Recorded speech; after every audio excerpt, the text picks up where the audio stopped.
இன்றைக்கு இதுதான் கண்டென்ட். இந்த கிளிப் வந்துட்டு ஈர துணி காய வைக்கிறதுக்கு. ஃபர்ஸ்ட் ரோவில் உப்பு போட்ட மாவு, உப்பு போடாத மாவு, இஞ்சி பூண்டு பேஸ்ட், பன்னீர். செகண்ட் ரோவில் பால், தயிர், கொரியாண்டர் லீவ்ஸ். தேர்ட் ரோவில் வந்துட்டு காலையில் செஞ்ச முட்டை குழம்பு, அதுக்கப்புறம் ஊற வச்ச பட்டாணி. வெஜிடபிள்ஸ் கொஞ்சம் வெஜிடபிள்ஸ் இருக்குது.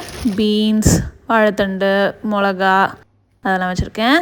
இங்கே சைடில் வந்தீங்கன்னா எக், சுக்கு, ஜாதிக்காய், பூண்டு குழம்பு, பேஸ்ட் இருக்குது. கோகனட், அப்புறம் ரோஸ்மெரி, அப்புறம் காஞ்சி போன நிறைய லெமன் இருக்குது. பட்டர் இருக்குது. அப்படியே கீழே வந்தீங்கன்னா பிஸ்தா, ரவை, பார்லி, பாஸ்தா, சேமியா, கேஷ்யூஸ்.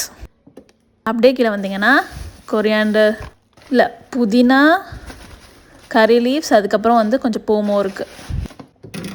அவ்வளோதான். நெக்ஸ்ட் வீடியோவில் பார்ப்போம்.